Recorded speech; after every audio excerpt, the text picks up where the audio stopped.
सीधे चलेंगे मध्य प्रदेश के छतरपुर, जहां से पीएम मोदी क्या कुछ कह रहे हैं आपको सुनाते हैं। देश की आन बान शान बढ़ाने का काम किया। गुलामी की मानसिकता से भरी हुई कांग्रेस को न कभी देश का विकास समझ आया और न ही देश की विरासत से उसे कोई लेना देना रहा। हमारा ये छतरपुर का खुरचन,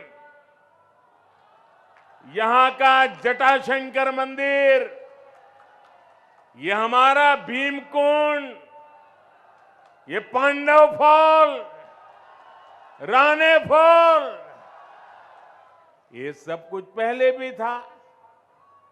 क्या मोदी आने के बाद आया क्या? लेकिन कांग्रेस को कभी ये विरासत नजर नहीं आई। कांग्रेस ने कभी रानी दुर्गावती के बलिदान पर गर्व नहीं किया। कांग्रेस की सरकार के लिए तो पूरा देश दिल्ली से शुरू होता था और दिल्ली में खत्म हो जाता था। योजनाएं घोषित होती थी तो दिल्ली में एक कमरे में, विदेशी नेता आते थे तो दिल्ली की बड़े कार्यक्रम होते थे दिल्ली में, और कांग्रेस के नेता अपने विदेशी दोस्तों को अगर कभी दिल्ली से बाहर ले जाते थे तो क्या दिखाते थे? याद करना, ये मीडिया वाले तो पुराना तुरंत निकाल करके रख देंगे। ये कांग्रेस के नेता अपने विदेशी दोस्तों को भारत की गरीबी दिखाने के लिए ले जाते थे। सोने का चम्मच लेकर पैदा हुए कांग्रेस के नेताओं के लिए गरीब एक टूरिज्म बन गया था। गरीब का उपहास हो, गरीब की मजाक उड़ाना, यही उनका कारनामा हो गया था। मेरे परिवारजनों, जिन झुग्गियों में कांग्रेस के नेता फोटो खिंचाकर वापस लौट आते थे, आज मोदी उन झुग्गियों में रहने वाले मेरे गरीब भाई बहनों को पक्के घर बनाकर दे रहा है।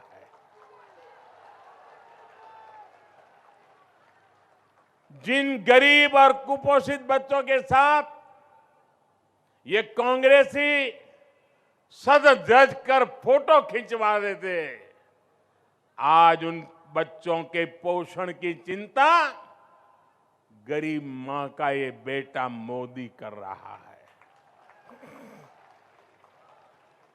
जिन गरीबों के साथ बैठकर ये खाना खाने वाले वीडियो निकालते थे, फोटो सेशन करते थे, फिर दिल्ली जाकर भूल जाते थे, आज मोदी उन्हें मुफ्त राशन सुनिश्चित करा रहा है। भाई और बहनों, कोरोना का वो भयंकर काल कोई भी भूल नहीं सकता है। 50 साल के बाद भी अपने बच्चों को कहेंगे कि 50 साल पहले ऐसा हुआ था। इतना भयंकर समय हमने बिताया। 2 साल मौत मंडरा रही थी, दुनिया परेशान थी, लेकिन ऐसे संकट की घड़ी में भी गरीब का बेटा आपके घर का चूल्हा जलते रहा है, इसके लिए सोचता रहा, काम करता रहा। आज मुझे संतोष है कि गरीब के घर का चूल्हा मैंने बुझने नहीं दिया। आज मुझे संतोष है कि गरीब के बच्चों को रात को भूखा सोना नहीं पड़ा। आज मुझे संतोष है कि गरीब उस मां को भूखे बच्चे देख करके रात भर रोना नहीं पड़ा। मेरे जीवन का ये संतोष है। और जब ऐसी सेवा करते हैं ना, तो पुण्य मिलता है कि नहीं मिलता है? पुण्य मिलता है कि नहीं मिलता है? इतने गरीबों का पेट भरते हो तो पुण्य मिलता है कि नहीं मिलता है? 80 करोड़ को लेके अन्न क्षेत्र चल जाए, 3-3 साल तक चल जाए तो पुण्य मिलता है कि नहीं मिलता है? ये पुण्य का हकदार कौन है? ये पुण्य का हकदार कौन है? ये पुण्य का हकदार कौन है? ये गरीबों के आशीर्वाद का हकदार कौन है?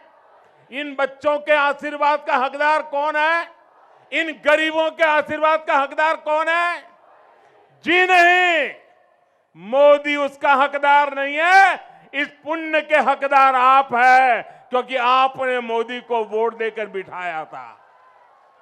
यह आपके वोट की ताकत थी जिसके कारण मोदी गरीबों का पेट भर सका। यह आपके वोट की ताकत थी जिसके कारण गरीब का बच्चा भूखा नहीं सो गया।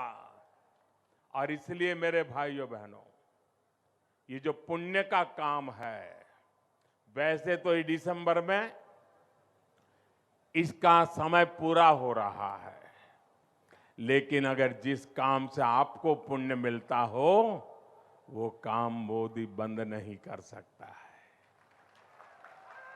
और इसलिए आपके आशीर्वाद से मैंने इस पुण्य कार्य, इस पवित्र कार्य को और 5 साल के लिए बढ़ाने का संकल्प कर लिया है, निश्चय कर लिया है।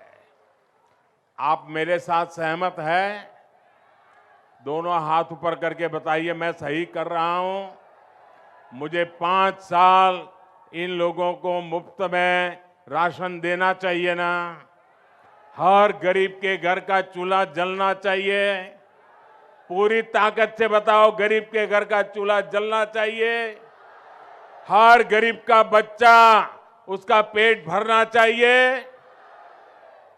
मेरा मकसद है, यही मकसद है, मेरे देश के किसी नागरिक को भूख की चिंता ना हो, वो अपने परिवार का जीवन बेहतर करने में अपनी ऊर्जा लगा सके। भाजपा सरकार में यहां छतरपुर में 1 लाख से अधिक गरीब परिवारों को पीएम आवास योजना के घर भी मिले हैं। अगर किसी को एक कमरा किराए पर मिल जाए ना, तो भी वो आशीर्वाद देता है, ये आपके बेटे ने यहां पर 1 लाख लोगों को पक्के घर दिए हैं।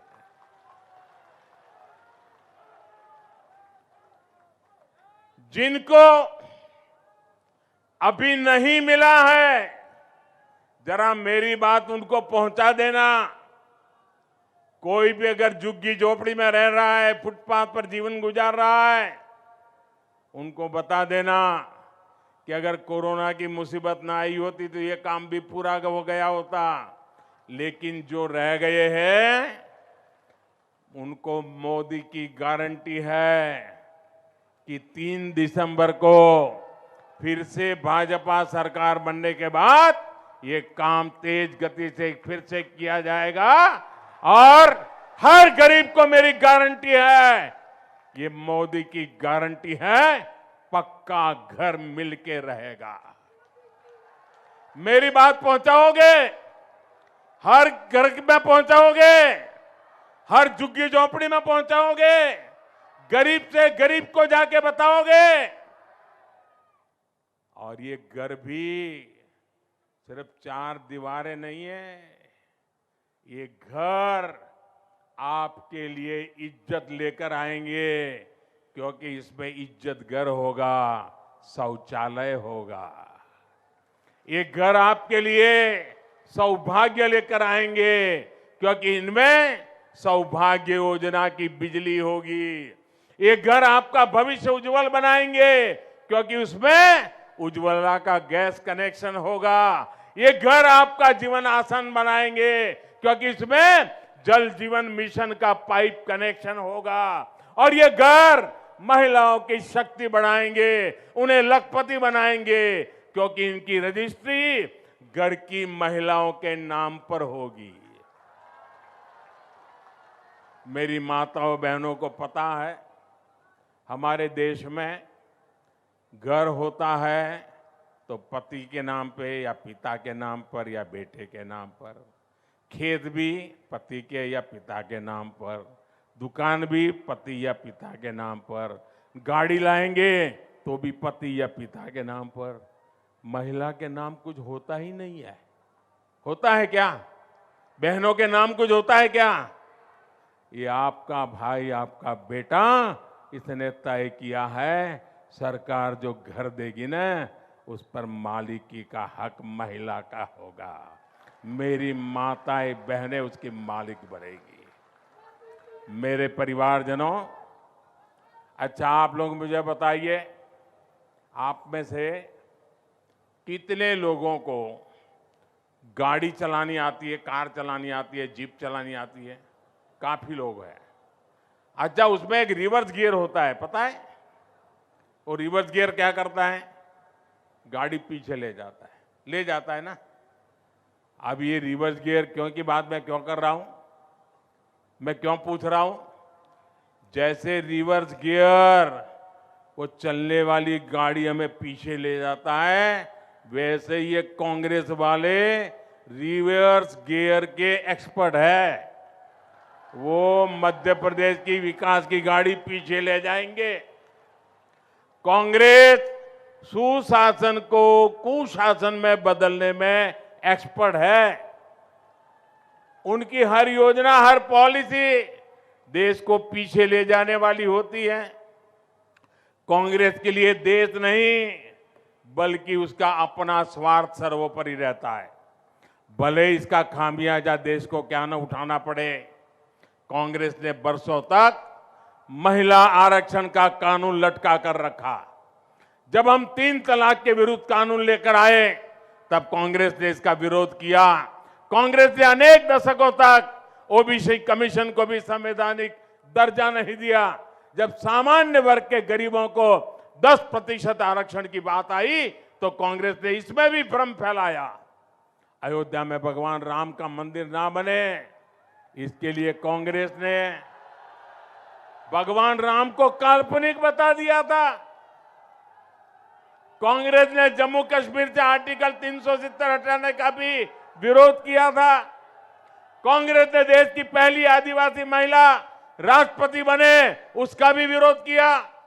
मेडिकल और इंजीनियरिंग की पढ़ाई भारत की भाषाओं में हो, हमारी गांव की भाषा में हो, गरीब की भाषा में हो, कांग्रेस इसका भी विरोध करती है। अब मुझे बताइए, क्या गरीब मां का बेटा डॉक्टर इंजीनियर बन सकता है कि नहीं बन सकता है? आपका बेटा डॉक्टर इंजीनियर बन सकता है कि नहीं बन सकता है? क्या उसका गुनाह है उसने अंग्रेजी में पढ़ाई नहीं की इसलिए? यह आपके बेटे ने तय किया है, आपका बेटा आपकी भाषा में पढ़ेगा तो भी वो डॉक्टर भी बन सकता है, इंजीनियर भी बन सकता है। यानी कांग्रेस उस काम का विरोध करती है जिससे देश आगे बढ़ रहा हो। इसलिए रिवर्स गियर पर लगाने वाली कांग्रेस से एमपी के लोगों को बहुत सावधान रहने की जरूरत है। मेरे परिवारजनों, मैं आपसे तो छतरपुर से प्रधानमंत्री को आप सुने थे, कांग्रेस पर जमकर निशाना उनकी तरफ से साधा गया और इसी के साथ उन्होंने कहा है कि एक बार फिर से कमल पे वोट डालिए और एक बार फिर से बीजेपी की सरकार बनाइए प्रदेश में।